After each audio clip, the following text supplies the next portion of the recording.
नमस्कार, ANB news देख रहे हैं आप और मैं हूं आपके साथ हितेंद्र। बुलेटिन का आगाज करेंगे। सुशांत सिंह राजपूत की मौत के मामले में कथित तौर पर लापरवाही को लेकर के भारी राजनीतिक युद्ध छिड़ गया है। बीजेपी नेता किरीट सोमैया ने मुंबई पुलिस के कमिश्नर का घेराव किया है। उन्होंने कहा है कि मुंबई पुलिस कमिश्नर को सफाई देनी पड़ेगी। वहीं दूसरी ओर महाराष्ट्र बीजेपी के नेता राम कदम महाराष्ट्र पुलिस को घेर रहे हैं। उनका सवाल है कि सुशांत की मौत के बाद इम्तियाज खत्री खामोश और लापता क्यों हैं और क्या कुछ कहा है उन्होंने, आपको सुनवाते हैं।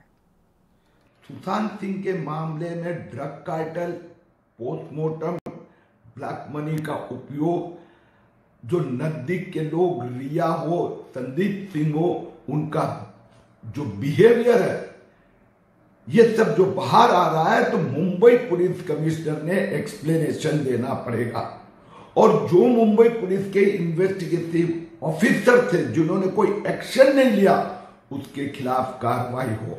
सुशांत सिंह राजपूत के मामले में उनके मित्र इम्तियाज खत्री का जो वीडियो सामने आया है और उस वीडियो के द्वारा जिस प्रकार का बर्ताव वे सुशांत सिंह राजपूत के साथ कर रहे हैं, बहुत सारे सवाल उठते हैं कि 2 महीनों के अंतराल में महाराष्ट्र की सरकार ने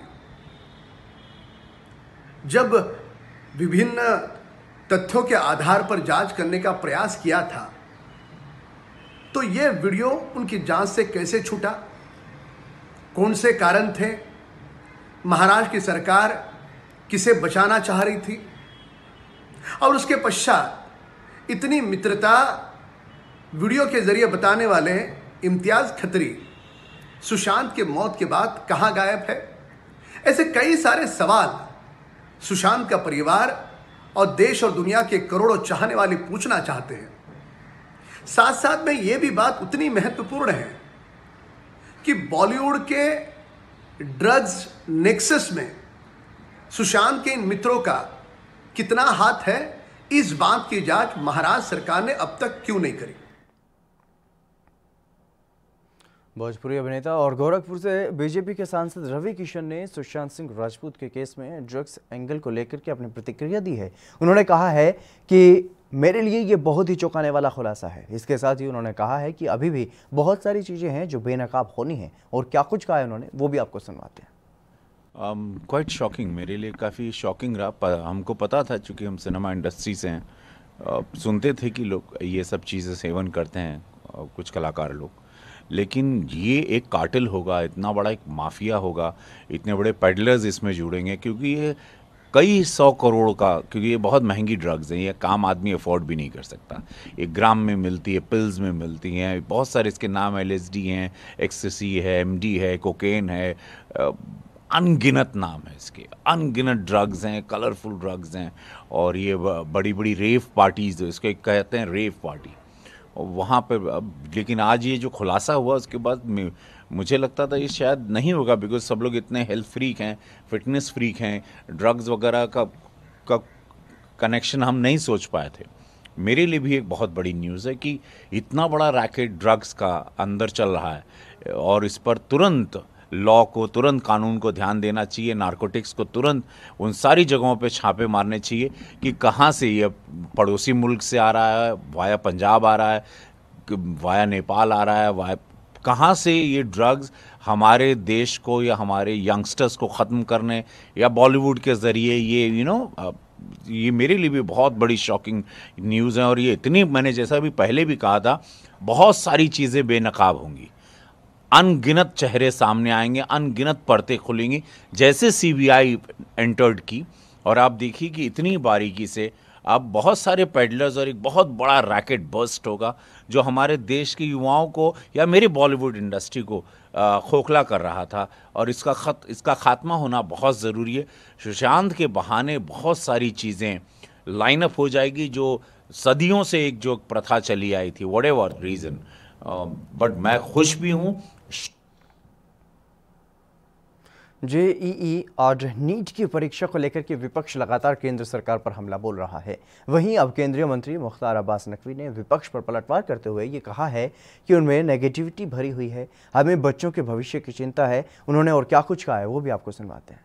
पार्टी और कांग्रेस पार्टी का विरोध का कोई मतलब नहीं है, क्योंकि उनके अंदर निगेटिविटी, नकारात्मकता भरी हुई, हर चीज़ में उनकी मुखालफत है, हर चीज़ में उनका विरोध है। उनको जो है वो इस बात का एहसास नहीं है कि वो इस तरह के जो पॉलिटिकल परपंच और पॉलिटिकल पाखंड करते हैं उससे उनका कितना नुकसान हो रहा है।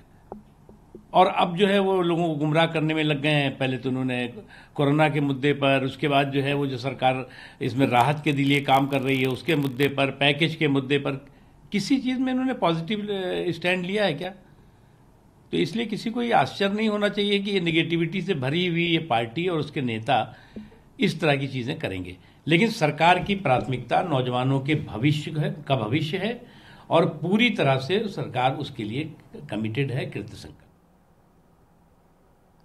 वहीं नीट और जेईई की परीक्षाओं को लेकर के जेडीयू नेता केसी त्यागी ने भी अपनी प्रतिक्रिया दी है। उन्होंने कहा है कि केंद्र सरकार ने वाइस चांसलर के साथ मिलकर बैठ करके ये तय किया है और अब एससी की भी इस पर मोहर लगी है। और साथ ही उन्होंने ये भी कहा है कि ये छात्रों के भविष्य से जुड़ा हुआ सवाल है, ये पॉलिटिकल प्लेटफॉर्म नहीं है। और क्या कुछ कहा है उन्होंने वो भी आपको सुनवाते हैं। केंद्र सरकार ने वाइस चांसलर के साथ बैठ कर के तय किया है और अब सुप्रीम कोर्ट की भी इस पर मोहर लगी है कि नीट की और जेईई के एग्ज़ाम समय पर होनी चाहिए।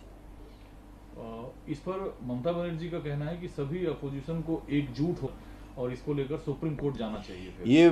ये छात्रों के भविष्य से जुड़ा हुआ सवाल है, ये पॉलिटिकल प्लेटफॉर्म नहीं है। ये संकट का समय है। भारत नहीं, समूचे विश्व की बड़ी बड़ी अर्थव्यवस्थाएं चौपट हो चुकी हैं। सरकार की मदद निसंदेह सराहनीय है। राशन का बंटवारा और कुछ गरीब लोगों के खाते में नकदी जाना उसका प्रमाण है। नहीं, समाज ने भी और सरकारों ने भी निर्भया कांड से कोई सबक लिया है, इसमें संदेह है। और अब उत्तर प्रदेश में इस तरह की घटनाओं की बढ़ोतरी योगी सरकार के लिए चेतावनी भी। व्हाट्सएप मैसेज रिसीव हुए हैं, उसमें ड्रग्स की बात आई है। इसमें ज़रूर नारकोटिक्स गैंग इन्वॉल्व हैं, जिनके देशी विदेशी तस्करों से रिश्ते भी सामने आ सकते हैं। तो आपको लगता है ऐसा गैंग बॉलीवुड न्यू कमर को अपने गिरफ्त में लेता है? बॉलीवुड कई तरह की बीमारियों से ग्रस्त है, जिसमें ड्रग पेडलर्स का आना जाना, पार्टियों में देर रात गए तक नशा करना भी शामिल है। वहीं गोवा के सीएम प्रमोद सावंत ने भी नीट और जेईई की परीक्षाओं को लेकर के बयान दिया है। उन्होंने कहा है कि बच्चों के भविष्य के साथ राजनीति नहीं करनी चाहिए। इसके साथ ही उन्होंने कहा है कि अगर परीक्षाएं टल गई तो बच्चों का एक साल खराब हो जाएगा। मुझे पहले ये लगता है कि जब एजुकेशन का सब्जेक्ट आता है, एग्ज़ाम का सब्जेक्ट आता है, तो पॉलिटिक्स उसमें इन्वॉल्व नहीं होना चाहिए। हमारे स्टेट में भी कुछ लोगों ने वो पॉलिटिसाइज करने का कोशिश की, प्रयत्न किया। उसी कोशिश में कोर्ट में जाना, ये वो सब कुछ करने लगे।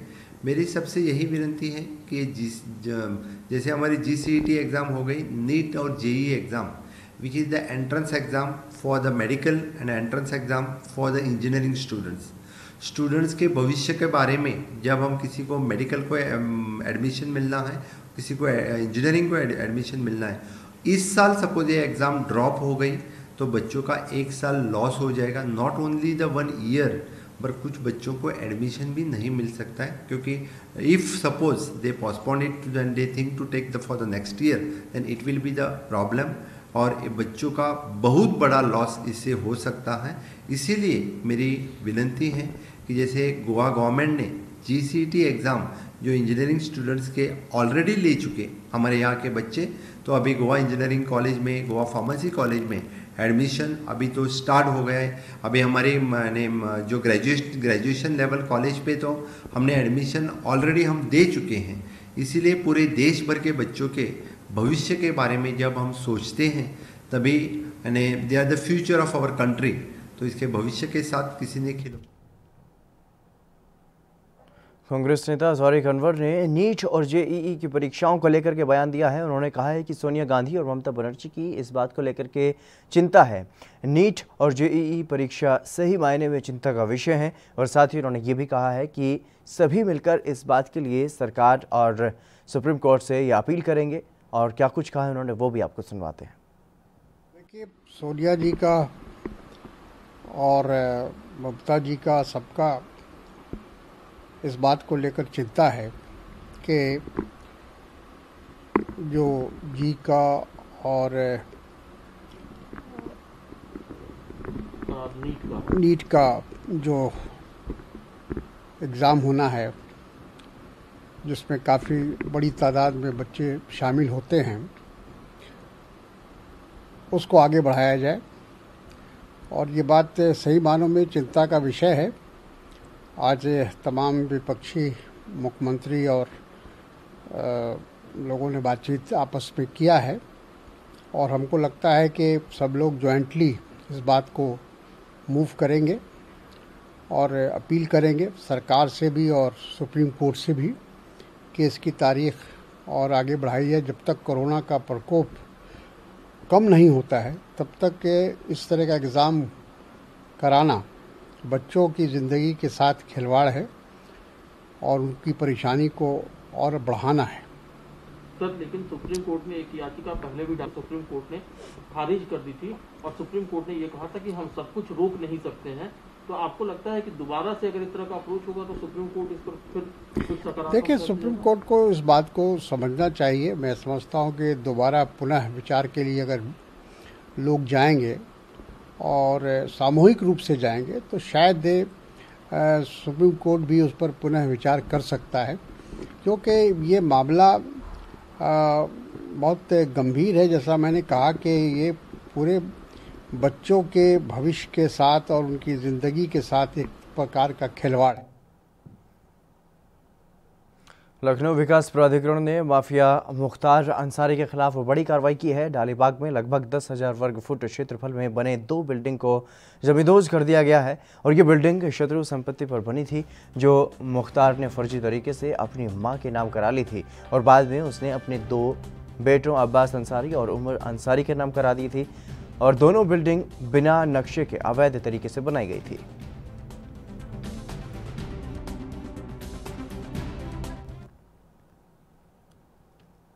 अयोध्या विकास प्राधिकरण में श्रीराम जन्मभूमि मंदिर समेत 70 एकड़ भूमि का प्लान तैयार होने के बावजूद अभी 9 प्रकार की एनओसी पर काम चल रहा है और श्रीराम जन्मभूमि तीर्थ क्षेत्र ट्रस्ट के महासचिव चंपत राय ने यह कहा है कि प्राधिकरण में नक्शे के साथ सभी तरह की एनओसी भी दाखिल की जाएगी और नक्शा पास होने के बाद ही नींव की खुदाई जो है वो शुरू होगी। और दरअसल 20 अगस्त को दिल्ली में हुई राम मंदिर निर्माण समिति की बैठक में शामिल होकर अयोध्या लौटे चंपत राय ने यह बताया है कि नक्शे पर सहमति बन गई है, लेकिन अब इस नक्शे को विकास प्राधिकरण में दाखिल करना है।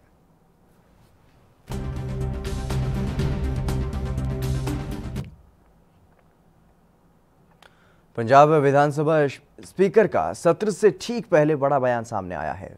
स्पीकर राणा केपी सिंह ने स्पष्ट शब्दों में विधायकों से ये अपील की है कि जो भी कोरोना पॉजिटिव मरीजों के या विधायकों के प्राइमरी कांटेक्ट में विधायक आए हैं वो सेशन में ना आए।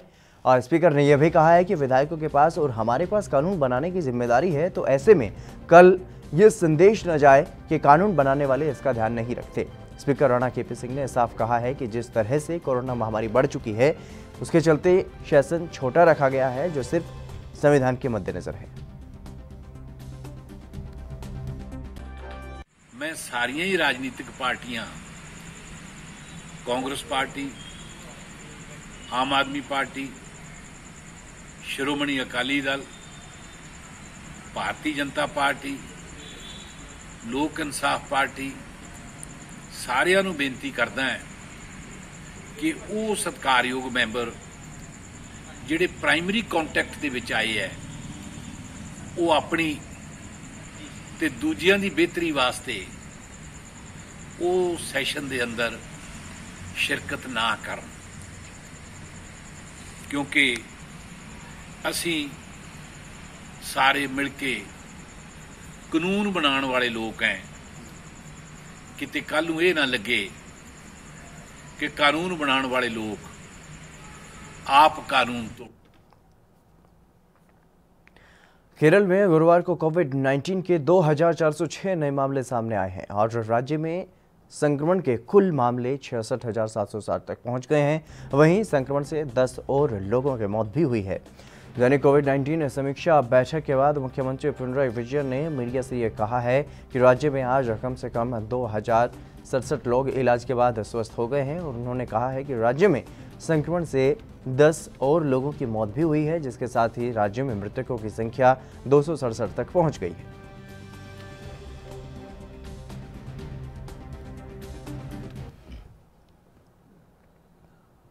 पश्चिम बंगाल में भारी बारिश में कहीं नदियों का बांध टूटने से हड़कंप मच गया है और दरअसल मेदिनीपुर जिले की रूपनारायण नदी पर बांध टूटने से पानी बाहर आ गया, जिससे कई गांवों में पानी भर गया। और बता दें कि कंगसावती नदी के पानी से करीब 50 एकड़ जमीन भी जलमग्न हो गई, जिससे किसानों की फसल बर्बाद हो गई।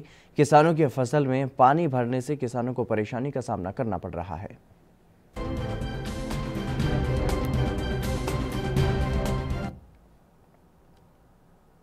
पंजाब में कोरोना के चलते पंजाब सरकार और जिला प्रशासन की ओर से शाम के 6:30 बजे तमाम दुकानें, मॉल, रेस्टोरेंट और शराब की दुकानों को बंद करने के आदेश दिए गए हैं। ऐसे में जालंधर में 9 बजे तक शराब की दुकानों पर शराब आमतौर पर मिलती हुई देखी गई। वहीं इस बारे में एसीपी वेस्ट बरजिंदर सिंह का ये कहना है कि पुलिस तफ्तीश कर रही है, इसमें जो भी दोषी पाया गया उसके खिलाफ कार्रवाई की जाएगी।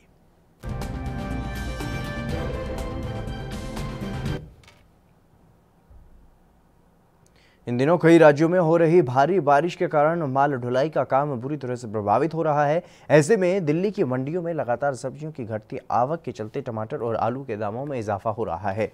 ये सिलसिला पिछले 1 महीने के दौरान जारी है, 1 महीने से। और इस दौरान खुदरा बाजार में टमाटर जहां 60 रुपये प्रति किलोग्राम से भी अधिक पर बिक रहा है, तो वहीं आलू भी 40 रुपये प्रति किलो तक पहुँच गया है। दिल्ली के साथ एनसीआर में दर्जन भर शहरों की भी यही स्थिति है। इस बीच धनिया और लहसुन के साथ मिर्च की कीमतों में भी भारी इजाफा हुआ है।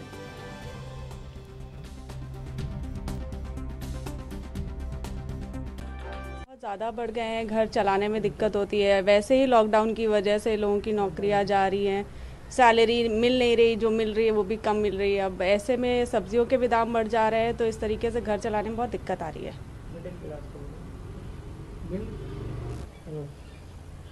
सब्जियों के दाम बहुत बढ़ गए, इससे मिडिल क्लास वालों को बहुत ज़्यादा दिक्कत हो रही है।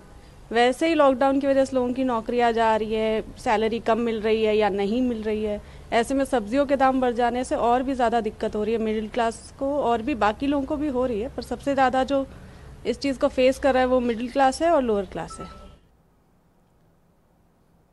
अमेरिका की मॉडर्ना कंपनी की ओर से तैयार की गई कोरोना वायरस वैक्सीन पर एक अच्छी खबर सामने आई है। कंपनी ने ये बताया है कि शुरुआती ट्रायल में पता चला है कि ये वैक्सीन बुजुर्ग मरीजों में भी इम्यून रिस्पॉन्स पैदा करती है। और मॉडर्ना कंपनी ने ये बताया है कि 56 से 70 साल के 10 लोग और 71 से अधिक उम्र के भी 10 लोगों को ट्रायल में शामिल किया गया था। सभी वॉलंटियर्स को 28 दिन के अंतर पर 100 mg की 2 खुराकें दी गई। और कंपनी का यह कहना है कि वॉलंटियर्स में न्यूट्रलाइजिंग एंटीबॉडीज मिली हैं। और रिसर्चर्स ने यह भी कहा है कि कोरोना वायरस की इम्यूनिटी के लिए ये एंटीबॉडीज ज़रूरी है। और कंपनी ने यह भी कहा है कि वॉलंटियर्स में जो एंटीबॉडीज मिली हैं उनकी मात्रा कोरोना से ठीक हुए मरीजों के मुकाबले अधिक थी। मॉडर्ना का कहना है कि वैक्सीन की खुराक लेने वाले लोगों में कोई गंभीर साइड इफेक्ट भी देखने को नहीं मिला है। और कुछ मरीजों ने सिर दर्द और थकान की शिकायत जरूर की है, लेकिन ज़्यादातर हल्के साइड इफेक्ट 2 दिन में ही खत्म हो गए। बता दें कि अमेरिका में कई कोरोना वैक्सीन पर काम चल रहा है और इनमें मॉडर्ना की वैक्सीन को एक बेहतर कैंडिडेट में गिना जा रहा है। मॉडर्ना फेज 3 ट्रायल भी शुरू कर चुकी है। और वहीं विश्व स्वास्थ्य संगठन के मुताबिक दुनिया भर में कुल 170 वैक्सीन पर काम चल रहा है।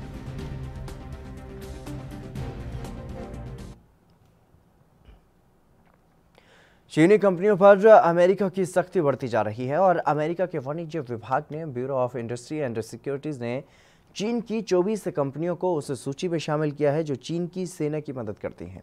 वहीं विदेश विभाग ने इन कंपनियों से जुड़े हुए लोगों पर वीज़ा पाबंदी भी लगा दी है। वहीं विदेश मंत्री माइक पोम्पियो ने इन कंपनियों से जुड़े हुए लोगों पर प्रतिबंध की घोषणा की है।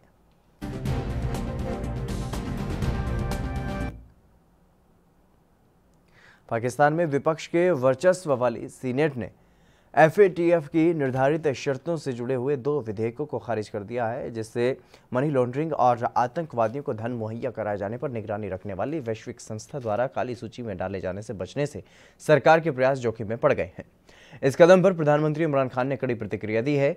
उन्होंने विपक्षी नेताओं पर उनके अवैध धन को बचाने की कोशिश करने का आरोप लगाया है और मनी लॉन्ड्रिंग के विरोधी विधेयक और इस्लामाबाद राजधानी क्षेत्र वक्फ संपत्ति विधेयक को सीनेट ने मंगलवार को ध्वनि मत से खारिज कर दिया है और इससे एक दिन पहले ही नेशनल असेंबली ने दोनों विधेयक पारित किए थे और ये विधेयक पाकिस्तान द्वारा एफएटीएफ की ग्रे सूची से निकलकर सफ़ेद सूची में जाने के प्रयासों का हिस्सा थे। पेरिस स्थित एफएटीएफ ने पाकिस्तान को जून 2018 में ग्रे सूची में डाला था और इस्लामाबाद से 2019 के अंत तक कार्य योजना लागू करने को कहा गया था, लेकिन कोविड-19 के चलते ये समय सीमा बाद में बढ़ा दी गई है। और डॉन समाचार पत्र ने यह खबर दी है कि 104 सदस्यीय सीनेट ने दोनों विधेयक खारिज कर दिए, जब सदन के नेता शहजाद वसीम ने पिछले हफ्ते विपक्षी नेता के खिलाफ की गई अपनी टिप्पणियों पर माफ़ी मांगने से इनकार कर दिया था। सीनेट में विपक्ष के पास बहुमत है। वसीम ने विपक्षी नेताओं का नाम लिए बिना उन पर धन शोधन में लिप्त होने का आरोप लगाया।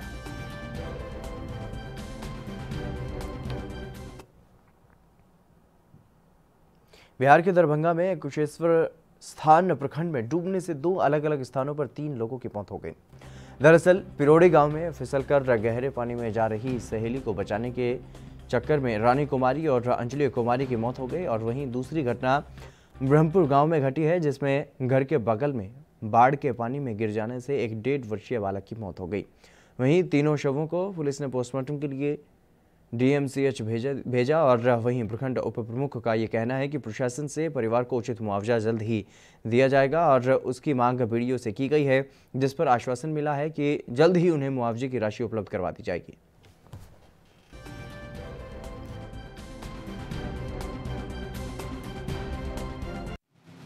बाढ़ की पानी में डूबने से हुई है मृत्यु, 3 बच्चे का हुई है। 2 का पिरोड़ी गांव है और 1 का ब्रह्मपुर गांव है। अब कुछ ऐसा सरकारी सहायता के लिए अंचलाधिकारी को आग्रह हम लोग किए हैं, अनुदान की राशि अगले दिन मिल जाएगी, आश्वासन हमको मिला है।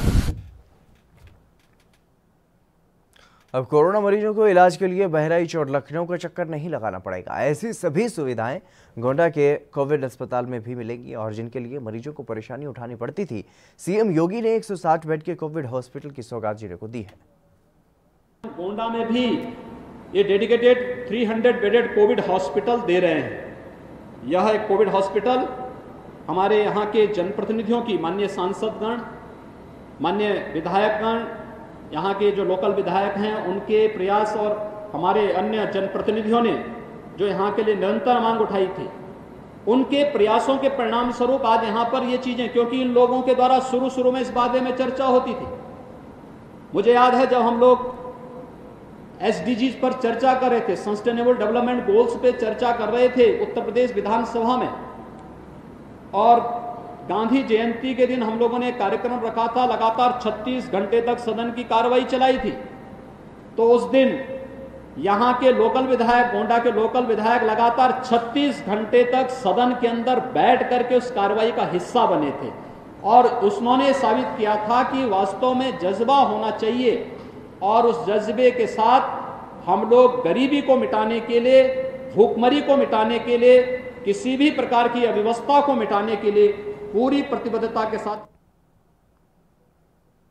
छत्तीसगढ़ के राजनांदगांव में महिला ने कोरोना संकट के बीच एक साथ 4 बेटियों को जन्म दिया है और चारों बेटियां स्वस्थ हैं। बेटे की चाह में क्या नीम हकीम और क्या तंत्र मंत्र किसी भी हद तक लोग जाने के लिए तैयार रहते हैं, लेकिन हम उस मां के बारे में बताने जा रहे हैं जिनकी पहले ही एक 3 साल की बेटी है और अब कोरोना काल में 4 बेटियों को जन्म देने के बाद उनकी 5 संतानों से खुश हैं। जिले की कलेंद्री बाई तारम को 27 जुलाई को प्रसव हुआ था और 1 महीने बाद चारों बच्चों को अस्पताल प्रशासन ने मीडिया के सामने दिखाया है।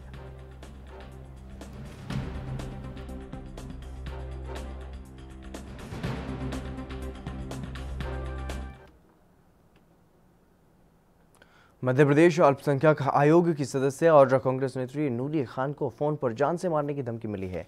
एक अज्ञात व्यक्ति ने अपने आप को मंत्री राज्यवर्धन दत्ती गांव का समर्थक बताकर उन्हें फोन किया और धमकियां दी। धमकी देने वाले ने अपना नाम शाकिर पटेल बताया है और शाकिर ने कथित रूप से यह कहा है कि तुम्हें मुल्लापुरा से बाहर नहीं निकलने देते और बताया जा रहा है कि मामला 2 दिन पहले का है, जब नूरी खान शहर में समाज के लोगों से मिलने निकली थी। धमकी देने वाले व्यक्ति ने इसी के खिलाफ उन्हें जान से मारने की चेतावनी दी है और नूरी खान ने धमकी का वीडियो जारी कर पुलिस में शिकायत की है और उज्जैन के नानाखेड़ा पुलिस ने मामले की जांच शुरू कर दी है।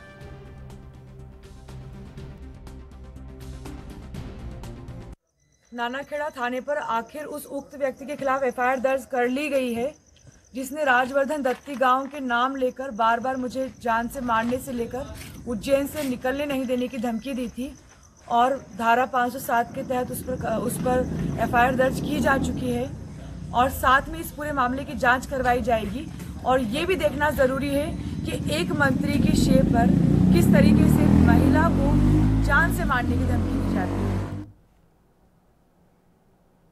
यूपी के कौशाम्बी प्रयागराज जोन के एडीजी प्रेम प्रकाश ने आकस्मिक निरीक्षण किया है और एडीजी ने मंझनपुर कोतवाली और एसपी ऑफिस में बड़ी कार्रवाई की है। मंझनपुर एसएचओ और 2 सब इंस्पेक्टर, एक अकाउंटेंट और एक हेड कांस्टेबल लाइन हाजिर किया गया है और कोविड हेल्प डेस्क में लापरवाही बरतने पर कोतवाल लाइन हाजिर किए गए। शिकायती पत्रों के निस्तारण में लापरवाही पर 2 सब इंस्पेक्टर और हेड कांस्टेबल भी निलंबित किए गए। दस्तावेजों के रखरखाव में लापरवाही पर अकाउंटेंट सस्पेंड किया गया और वहीं एडीजी की कार्रवाई से हड़कंप मच गया है।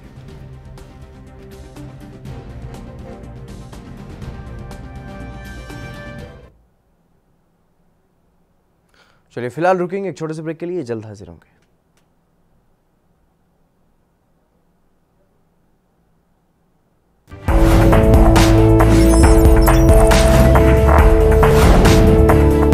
ब्रेक और ज्यादा खबरों के साथ देखिए ANP news in channel number पर। I'm declaring a public health emergency of international concern over the global outbreak of novel coronavirus. Bharat की कोरोना वायरस से जंग। आपको चाहिए पूरी जानकारी के लिए भरोसेमंद जरिया।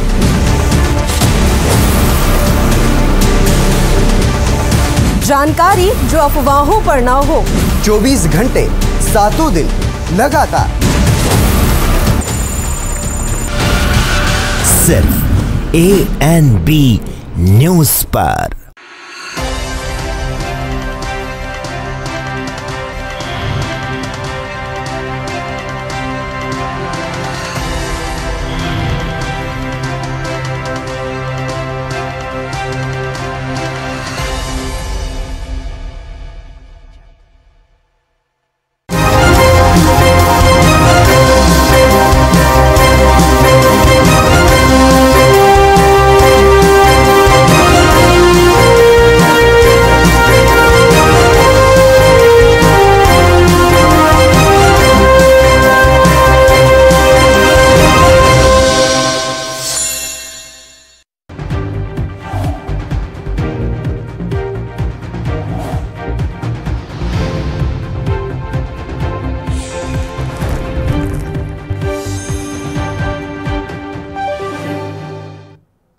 ब्रेक के बाद एक बार फिर से आप सभी का स्वागत है। खबरों में आगे बढ़ेंगे। मध्य प्रदेश के शिवपुरी में लोक निर्माण विभाग में राज्य मंत्री सुरेश धाकड़ के सगे भांजे की लापता होने के 3 दिन बाद जंगल में लाश मिली है।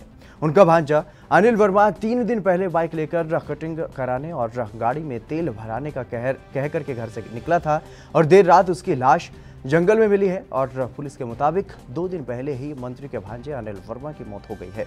मौके पर FSL की टीम को बुला लिया गया और इसके पहले मंगलवार को परिजनों ने थाने में भांजे के गायब होने की गुमशुदगी दर्ज कराई थी। मामला छर्च थाना क्षेत्र का है, जहां पर पुलिस के साथ ही बैराज और पोहरी थाना की पुलिस भी 2 दिन से तलाश में जुटी हुई थी।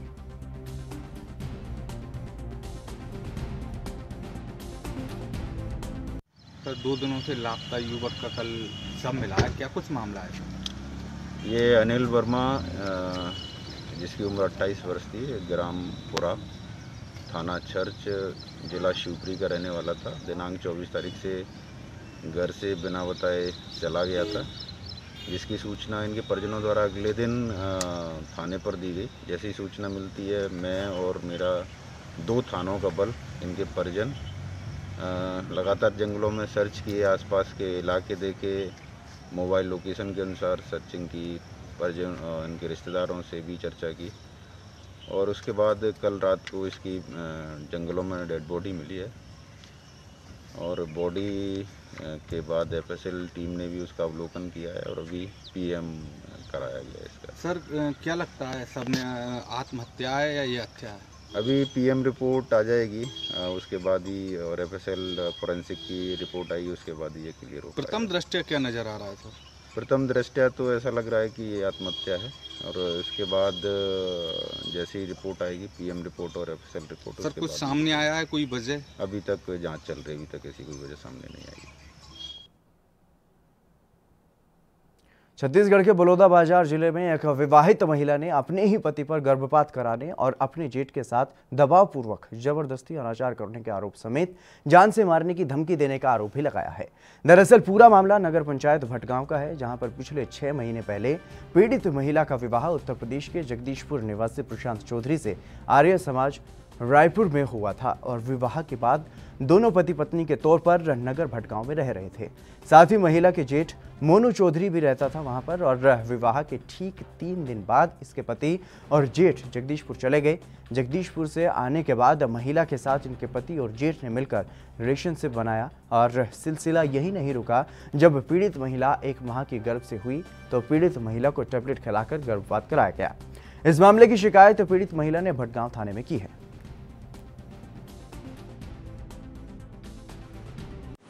ये ममता सिद्धार्थ के आवेदन पर 376 कायम किया गया था, जो कि आरोपी यहाँ था।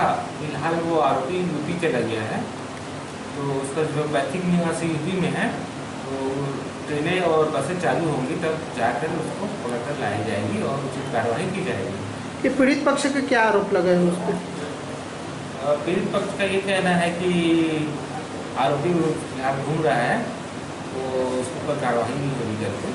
लेकिन ऐसा है कि वो दूसरे प्रदेश में है और अभी लॉकडाउन लगा हुआ है, तो जा नहीं पा रही। सर पीड़ित पक्ष द्वारा आरोप भी लगा रहे हैं, आप पर भी उंगली उठा रहे हैं, पुलिस प्रशासन जो है इस मामले में कार्रवाई नहीं करना चाह रहे हैं, क्या कहते हैं? नहीं, ये कहना गलत होगा। अभी फिलहाल किस प्रकार की कार्रवाई की जा रही है? पुलिस पूरी कार्रवाई की जा रही है, जैसे ही लॉकडाउन कंप्लीट होगा वहाँ से उसको लाकर कार्रवाई करें। हरियाणा के रोहतक के कंसाला गांव में हत्या कर शव खेत में फेंकने का मामला सामने आया है। दरअसल शरीर पर मारपीट और खून के निशान थे, गला रेतकर हत्या की गई है। बता दें कि घटनास्थल से एक दिल्ली के नंबर की कार भी पाई गई है। वहीं पुलिस और एफएसएल टीम मौके पर पहुंची और मामला दर्ज कर आगे की जांच में जुट गई।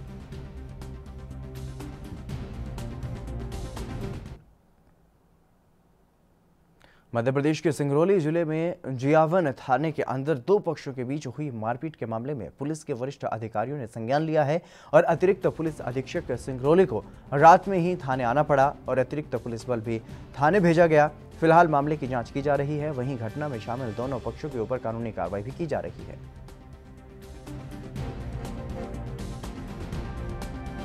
पक्ष था और एक पाठक पक्ष था। ये किसी क्रिकेट के मामले को लेकर इनकी पुरानी रंजिश थी, वाद विवाद था। उसी रंजिश में कल दिनांक को वापस घात लगा के दोनों पक्षों में आपस में लड़ाई हुई, जिसमें दोनों पक्षों के परिवारजन इकट्ठा हुए थे। इसके बाद दोनों पक्षों में काउंटर मामला दर्ज किया गया, जिसमें 323, 294, 506 का मामला पंजीबद्ध है और साथ ही जिनको चोटें आई उनकी एमएलसी कराई जा रही है। मेडिकल परीक्षण के उपरांत जैसी चोटें आई उस आधार पर धाराओं का समावेश किया जाए। सर उसमें थाना के अंदर मारपीट का मामला सुनने में आया, थाने के अंदर मारपीट हुआ है। जब तक मैं मौके पर पहुंचा था तो भीड़ तितर बितर हो चुकी थी।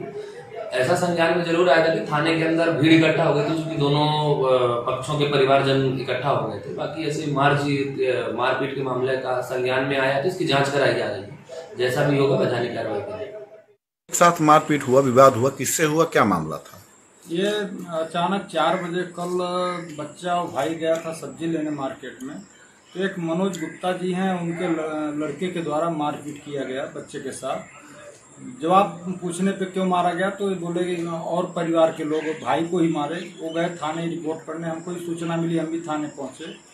वहाँ कंडीशन बहुत क्रिटिकल हो गई थी। बहुत 200-250 गुप्ता समाज के लोग अचानक थाने पे दबाव बनाने आ गए। कुछ कहने पे मारपीट चालू कर दी, पुलिस के साथ बदतमीजी की है, हमारे साथ भी छीना झपटी की है। हम अपने भागने में सफल रहे।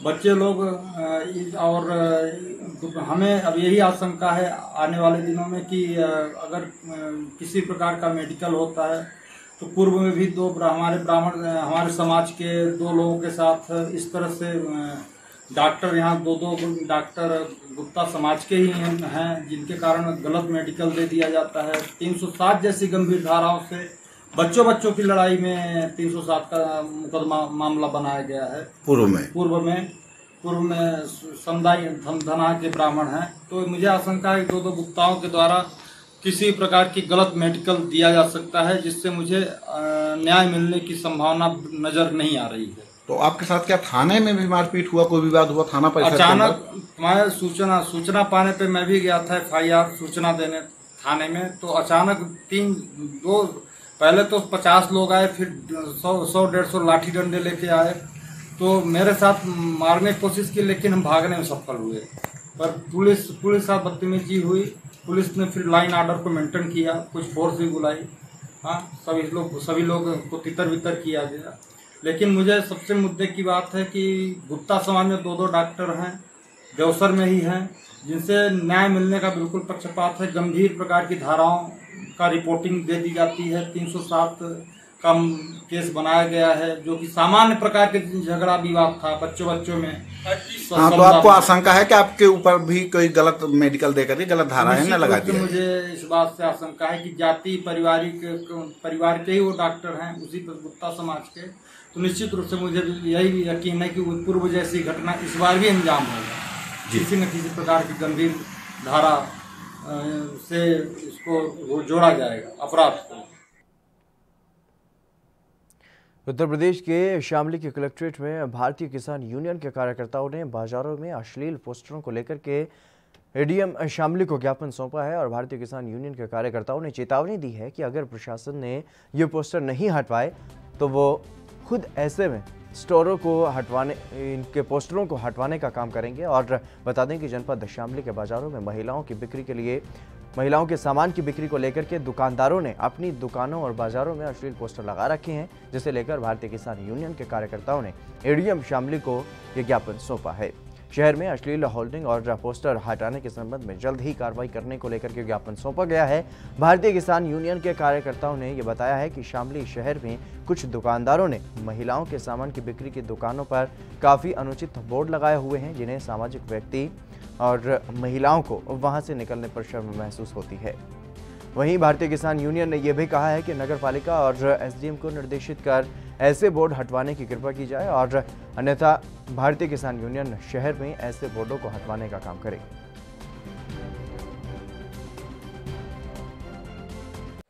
भाई शहर में को निकले हैं, शहर में को औरतें भी निकले हैं। कुछ दुकानों पे विज्ञापन के नाम पे बहुत खराब चित्र लग रहे हैं शहर में, जिन्हें देख के अच्छे आदमियों को, महिलाओं को बड़ी शर्म हो। तो हमने एडीएम साहब को ज्ञापन दिया कि या तो इन्हें प्रशासन हटवा दे और नहीं फिर किसान यूनियन हटवाओगी। और जब इसलिए एडीएम साहब को ज्ञापन दिया। तो क्या आश्वासन दिया एडीएम साहब ने? एडीएम साहब ने आश्वासन दिया कि इन पर जल्द कार्रवाई करवाई जाएगी।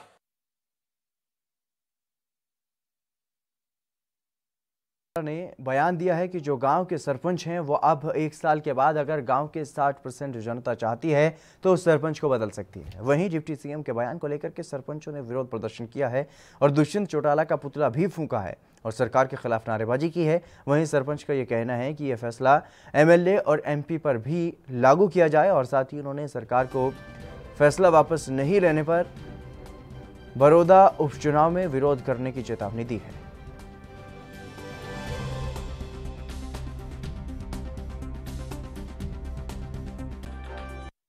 जो 1 साल वाला जो मामला बना दिया दुष्यंत ने, झूठे मंत्री ने, रिटेल वाला, बिल्कुल गलत है। सरपंच का इलेक्शन होता है, कम से कम 1 साल लग गया भाईचारा बनाने में, इतना खिंचाव हो जाए। इसने दूसरे दिन का ड्रामा बना दिया। कैसे सरपंची चलेगी भाई? पंचायत का विकास कार्य कैसे होगा गांव का? बिल्कुल भाईचारा खराब करने का काम करा है। और इसका रिजल्ट सरपंच एकता, सारे जिले के सरपंच, पूरे हरियाणा के सरपंच जाके बड़ौदा उपचुनाव में इसका बिल्कुल विरोध करेंगे। बड़ौदा उपचुनाव में सारे हरियाणा के सरपंच सरकार के खिलाफ खड़े होंगे, सरकार को हराने का काम करेंगे। यूपी के अमेठी में मामूली कहासुनी को लेकर के नशेड़ी दबंगों ने होटल व्यापारी को जमकर पीटा, जिससे व्यापारी गंभीर रूप से घायल हो गया और वहीं दबंगों ने दुकान में भी जमकर तोड़फोड़ की और पैसे लेकर के फरार हो गए। सूचना पर पुलिस मामले की जांच में जुट गई है और ये मामला शुक्ल बाजार थाना क्षेत्र के पूर्वांचल एक्सप्रेसपुर छज्जूपुर के पास का है।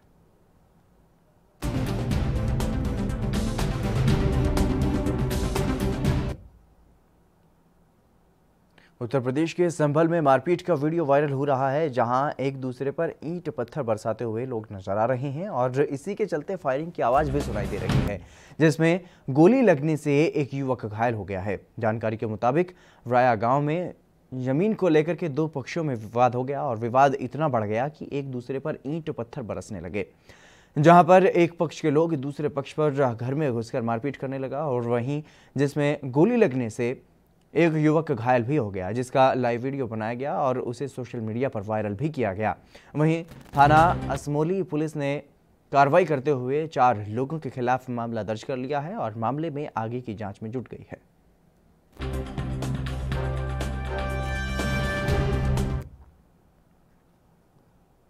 उत्तर प्रदेश के अंबेडकर नगर में केंद्र और राज्य सरकार के फरमानों का पलीता लगाने में नेता और कार्यकर्ता नहीं चूक रहे हैं। जीत का जश्न ऐसा कि सोशल डिस्टेंसिंग के खुलेआम धज्जियां उड़ाई जा रही हैं।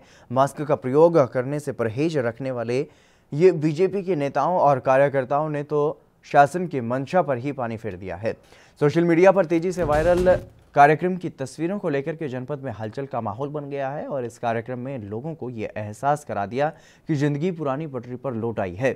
शासन और प्रशासन ने इन्हें सोशल डिस्टेंसिंग की धज्जियां उड़ाने और मास्क ना लगाने का लाइसेंस दे दिया हो। चर्चा ये भी हो गई है कि क्या शासन और प्रशासन इस मामले को संज्ञान में लेकर कार्रवाई की जाएगी या फिर ये जो नज़ारा उस समय देखने को मिला है जब भूमि विकास सहकारी बैंक के अध्यक्ष पद चुनाव का परिणाम जनपद में आया, उसके बाद ये जश्न मनाया गया।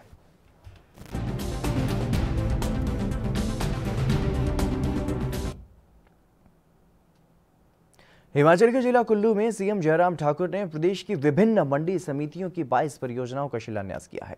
वहीं इनमें से एक बंदरौल सब्जी मंडी भवन भी शामिल है, जिसमें बंदरौल सब्जी मंडी में भी विश्व बैंक के सहयोग से आधुनिक सुविधाओं से लैस बहुमंजिला भवन का निर्माण कार्य शुरू हो जाएगा।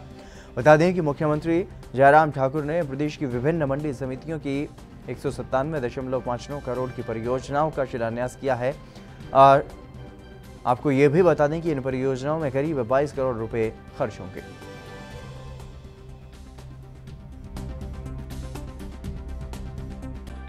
हिमाचल प्रदेश हो, जिला कुल्लू हो, आज तक किसानों और बागवानों के लिए इतनी बड़ी सौगात नहीं मिली। जिला कुल्लू के लिए पहली बारी 22 करोड़ का शिलान्यास किया गया है। आज जिला कुल्लू में 22 करोड़ का शिलान्यास हुआ है, जिसमें सबसे बड़ा बंदरौल, जहां बंदरौल की बात आती है क्योंकि बंदरौल से जिला कुल्लू के लिए बहुत ज़्यादा फायदा होता है, चाहे मार्केट कमेटी की बात करें या बागवानों की बात करें या किसानों की बात करें या आढ़तियों की बात करें। इतना बड़ा लाखों पेटियां निकलती है और रहने को ठिकाना नहीं था। आज मुझे बड़ी खुशी होती है कि उसके लिए 12 करोड़ रुपए का आज शिलान्यास। बहराइच में वसंतापुर के भकुराहा स्थित करबला में छठी मुहर्रम पर क्षेत्रीय विशेष समुदाय की महिलाएं पुरुष समेत सैकड़ों की भीड़ इकट्ठा हो गई, जहां पर कई दुकानें लग गई और मेले जैसा माहौल देखने को मिला। भीड़ हटाने के लिए खैरीघाट पुलिस ने कोरोना महामारी को लेकर सामाजिक दूरी का हवाला दिया और पुलिस ने उन्हें हटाने की कोशिश की, जिसके बाद भीड़ पुलिस बल पर ही हमलावर हो गई और पुलिस की बाइक पर पथराव किया गया, उसे क्षतिग्रस्त भी कर दिया गया। और जानकारी के मुताबिक थाने में पीस कमेटी की बैठक हुई थी, जिसमें पुलिस क्षेत्राधिकारी शंकर प्रसाद और थाना प्रभारी पंकज सिंह द्वारा मुहर्रम का पर्व न मनाने की अपील की गई थी, जिसका असर यहां पर देखने को नहीं मिला।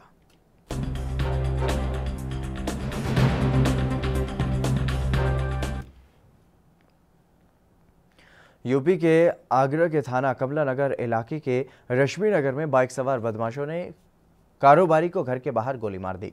दरअसल कारोबारी शोरूम बंद कर अपने भाई के साथ घर जा रहा था और तभी ललित को घर के बाहर 2 बाइक सवार बदमाशों ने गोली मारी और बाइक सवार बदमाश घटना को अंजाम देने के बाद वहां से फरार हो गए।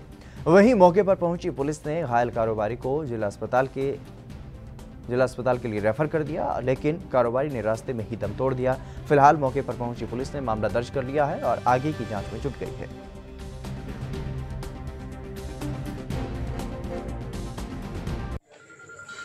मुकदमा दर्ज किया जा रहा है। उनके साथ उनके भाई थे जो स्कूटर पर आ रहे थे। उनके भाई से पूरी घटना की जानकारी की जा रही है और टीमें लगा दी गई हैं। सर्विलांस टीम, क्राइम ब्रांच की टीम, एसओजी टीम और थाना स्थानीय की टीम एएसपी हरिपर्वत के नेतृत्व में लगा दी गई हैं और यहाँ आसपास के जितने भी लोग हैं उनसे बातचीत की जा रही है। इस घटना का जो है पूरा डिटेल लेते हुए आना। संदीप जी, ये किसकी मतलब ये घटना हुई? ये मेरे बहनोई के मामा जी के बेटे हैं। ये घटिया से अपनी दुकान से वापस लौट रहे थे। रास्ते में रश्मियों के घर के पास ही ये घटना घटित हुई है। उसमें यह है कि उन्होंने सीना जब्ती करने का प्रयास किया, जैसे लूट करना चाह रहे हो, और जब सडनली किसी से आप लूट पर खींचा नहीं करो तो बटना सीधी खिलाफत में जाएगा। उसने बस यही किया कि क्या हो रहा है इतने में उसको गोलियाँ मार दी गई। क्या उनके पास पैसे भी थे क्या? नहीं, पैसा नहीं था। क्या कोई दुश्मनी वगैरह कोई नहीं, मतलब ही बहुत सीधा लोग। कितने लोग थे? वो और अपना उसका भाई छोटा रिंकू साथ में था। नहीं, जो बदमाश थे। हरियाणा के अंबाला में ट्रेडर्स वेलफेयर एसोसिएशन के बैनर तले दुकानदारों ने वीकेंड लॉकडाउन पर चर्चा की, जिसमें दुकानदारों ने प्रशासन से ये मांग की है कि अंबाला की वर्षों पुरानी चली आ रही प्रथा को ही भविष्य में जारी रखा जाए और वीकेंड लॉकडाउन की जगह छावनी के बाजारों को सिर्फ सोमवार के दिन ही बंद रखा जाए। और एसोसिएशन के प्रधान विकास सिंगला ने प्रशासन से मांग की है कि अगर दुकानदार प्रशासन का सहयोग नहीं कर रहे हैं तो प्रशासन को भी दुकानदारों की तरफ देखना चाहिए और उनकी मांग को लागू करना चाहिए।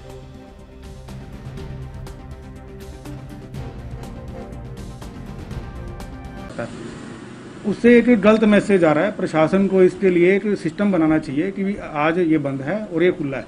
इसके अंदर कई बातें ये भी आ रही हैं कि इनसेंशियल और अनइसेंशियल भी चीज़ें आ रही हैं, तो ये एक क्लैरिफाई नहीं कर पा रहा है प्रशासन हमारे से। तो हमें इसके लिए जल्दी से जल्दी वो सूचित करें ताकि हम इसको इम्प्लीमेंट करा सकें। कोरोना वेट बहुत ही ज़्यादा बढ़ रहा है, हम मानते हैं इस चीज़ को, लेकिन अब हमें से डरना नहीं है, अब हमें से भगाना है। ये सभी लोग बोल रहे हैं कि इसके साथ जीना पड़ेगा, तो अब हम इसको सोशल डिस्टेंसिंग में कर रहे हैं। और हमारी दुकानदार भाइयों ने आज एक डिसीजन लिया है कि हम कस्टमर को दूरी बनाकर सामान देंगे और एक गोल धारा लगाकर सामान देंगे। हमारी बार बार प्रशासन से यही अपील है कि हम प्रशासन के साथ। यूपी के संत कबीर नगर में पूर्व ब्लॉक प्रमुख की दबंगई और उत्पीड़न के शिकार हुए ग्रामीणों में रोष देखने को मिला, जिस पर ग्रामीणों ने एसपी से न्याय की गुहार लगाई है। दरअसल पोली के पूर्व ब्लॉक प्रमुख राम वृक्ष कनौजिया के ग्राम पंचायत बछाईपुर के ग्रामीणों ने एसपी से मिलकर शिकायत की है कि उन्हें आए दिन फर्जी मामलों में फंसाया जाता है। बता दें कि राम वृक्ष कनौजिया पर आए दिन ग्रामीणों पर फर्जी मुकदमा दर्ज करवाया जाता है, जिस पर ग्रामीणों ने एसपी से न्याय की गुहार लगाई है।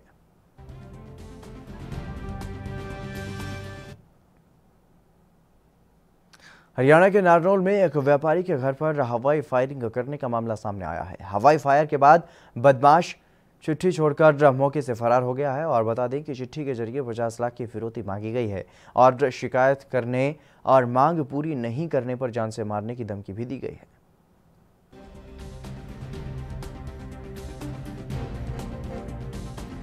सबसे पहले आपका नाम? नितिन गुप्ता। ये जो घटना हुई ये किसके, आप ही के घर की? हाँ, हमारे घर की घटना है। ठीक है। और जिनके लिए पर्ची लेके गए वो आप? मेरे पिताजी हैं। उन्होंने बोला कि 50 लाख रुपए दे देना वरना जान से मार देंगे, आज से आपसे कोई गलत कदम नहीं उठाएंगे आप। हाँ, तो मतलब ये जो पर्ची के अंदर लिखा हुआ था वो चीज़ें हैं? हाँ जी, वही चीज़ है, वो पर्ची में लिख के देंगे ये चीज़ें। 5 बजे मैं उठी, चाय पी, उसके बाद में बेल बजी तो मैं देखती हूँ भाई, मन का कौन है, फिर नहीं बोला, फिर दोबारा बेल बजी, मन का 5 बज गए, लो गेट खोल देती हूँ। मैंने गेट खोला तो वो 2 लड़के खड़े थे, वो ऐसे बोला लो ये पर्ची अंकल को दे देना। मैंने कहा भाई ठीक है दे दूंगी, नाम बता दो अपना। तो नाम पे पूछा ना, तो उन्होंने इसे हवाई फायर किया। कितने फायर किए? 2 किए। हाँ जी। 2 वो हवाई फायर करते ही मैं गेट बंद करके ऊपर चली गई और चिल्लाने लग गई चिल्लाते ही सारा मोहल्ला इकट्ठा हो गया और वो लोग इस साइड भाग गए। वो पर्ची की बात की जाए तो पर्ची में क्या लिखा हुआ? हिमाचल प्रदेश स्कूल शिक्षा बोर्ड के 10वीं और 12वीं श्रेणी के नियमित परीक्षार्थियों की कंपार्टमेंट श्रेणी सुधार और अतिरिक्त विषयों की अनुपूरक परीक्षा सितंबर में आयोजित की जाएगी। 10वीं और 12वीं की विभिन्न विषयों की परीक्षाओं को लेकर के बोर्ड ने तिथियां घोषित कर दी हैं और वहीं बोर्ड के चेयरमैन ने यह कहा है कि परीक्षा को लेकर के सभी तैयारियां पूरी कर ली गई हैं और उन्होंने ये भी कहा है कि कोरोना के चलते परीक्षा संचालन में नियुक्त समस्त स्टाफ के साथ ही परीक्षार्थियों को फेस मास्क पहनना अनिवार्य होगा और कोरोना को लेकर के विशेष बातों का ध्यान रखा जाएगा।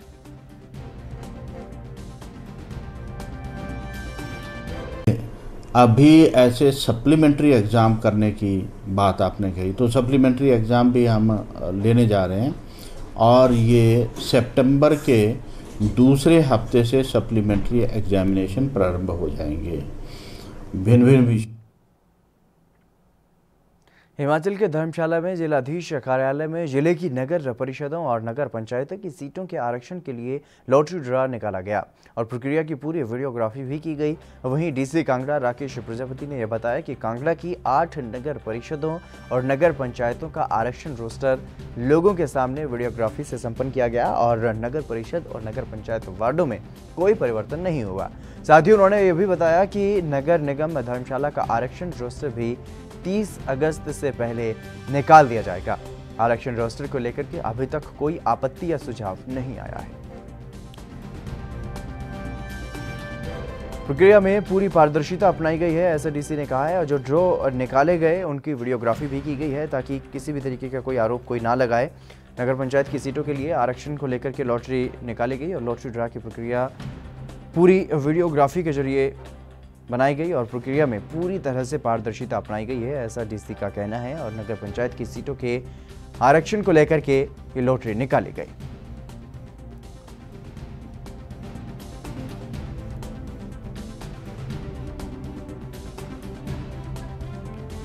प्रक्रिया में पूरी तरह से पारदर्शिता अपनाई गई है। जिस तरीके से नगर पंचायत की सीटों के लिए आरक्षण की जो बात है उसके लिए जो लॉटरी निकाली गई, लॉटरी ड्रा की प्रक्रिया जो की गई है वो पूरी वीडियोग्राफी के जरिए की गई है और वीडियोग्राफी में पूरी जो प्रक्रिया है उसको कैद किया गया है और इसके बाद सभी जो भी लोग इसमें जो भी सदस्य इसमें सम्मिलित थे उनको वीडियोग्राफी के जरिए ही वो चीज़ें दिखाई गई हैं। संपन्न करवाया गया है ये कार्यक्रम और प्रक्रिया में पूरी तरह से पारदर्शिता अपनाई गई है, ऐसा डीसी की तरफ से कहा गया है।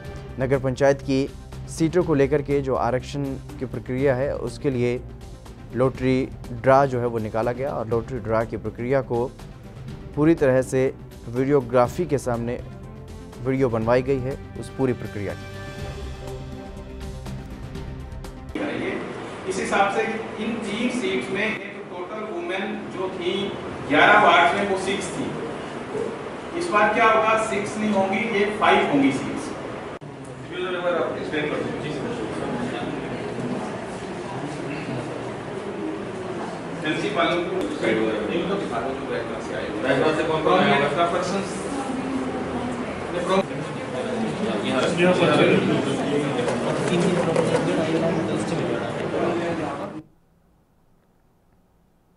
हिमाचल के सिरमौर में कोरोना मरीजों की संख्या थमने का नाम नहीं ले रही है, जिसके चलते सरकार ने पर्यटकों के लिए प्रदेश में प्रवेश करने के लिए नए दिशा निर्देश अब जारी कर दिए हैं, जिसमें RT-PCR के अतिरिक्त ICMR से मान्यता प्राप्त लैब के TRU, NAAT और CB-NAAT टेस्ट की रिपोर्ट भी मान्य होगी। और वहीं मंजिला उपायुक्त ने यह भी बताया है कि जिले की सीमाओं में प्रवेश करने वाले 10 वर्ष से कम आयु के बच्चों को कोरोना टेस्ट की जरूरत नहीं होगी अगर बच्चों के साथ आने वाले वयस्कों की कोरोना रिपोर्ट नेगेटिव हो। साथ ही उन्होंने ये भी बताया है कि जिले की सीमा में प्रवेश करने के 96 घंटे से पहले किए गए कोरोना टेस्ट वैध नहीं होंगे, जिसका आकलन जिले की सीमा पर किया जाएगा। गवर्नमेंट ने कुछ डायरेक्शन इशू की थी कि इसमें जो भी व्यक्ति आता है उसमें पहले था कि 72 आवर्स पहले उसकी टेस्ट रिपोर्ट होनी चाहिए कि वो कोरोना नेगेटिव है, उसको बढ़ा के अब 96 आवर्स कर दिया है कि कोई भी 96 घंटे पहले अपना रिपोर्ट करवाता है। पहले था कि PCR टेस्ट होना चाहिए, जो ट्रू नॉट है या इसमें CB0 है, वो टेस्ट भी अब मान्य हैं। जिनके छोटे बच्चे हैं 10 साल से नीचे और खुद इनएक्टिव हैं, ऐसे बच्चों के लिए टेस्ट। हिमाचल के हमीरपुर में राष्ट्रीय स्वयंसेवक संघ पर्यावरण को संरक्षित करने और कोरोना बीमारी से निपटने के लिए 30 अगस्त को प्रकृति बंधन कार्यक्रम का आयोजन करेगा। और दरअसल हमीरपुर में आयोजित प्रेस वार्ता के दौरान RSS के सह प्रांत कार्यवाह चंद्र प्रकाश ने यह कहा है कि 30 अगस्त को होने वाले कार्यक्रम के दौरान देश भर के 10 लाख से ज़्यादा परिवार हिस्सा बनेंगे। उन्होंने बताया कि बंधन कार्यक्रम के दौरान परिवार के सदस्य 10 से 15 मिनट तक एक पेड़ के पास बैठकर 3 बार ओम का उच्चारण करेंगे और इसकी रक्षा और सुरक्षा का संकल्प भी लेंगे। कार्यक्रम ऑनलाइन रहेगा पूरा का पूरा, उसके लिंक्स वगैरह दिए गए हैं सारे के सारे, तो ऑनलाइन ही सारा उद्बोधन होगा और ऑनलाइन ही विधि बताई जाएगी। हमने प्रत्यक्ष पूजा करनी है, परिवार सहित पूजा करनी है और इसका हेतु कहीं ना कहीं हमारी सनातन परंपराओं में, लोक कथाओं में हम जो देखते हैं, हमारी जो परंपराएं हैं और सनातन एक विचार भी है। चलिए फिलहाल मेरे साथ खबरों में बस इतना ही, दीजिए इजाजत, नमस्कार।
खबर चाहे सियासत की हो या सरकार की,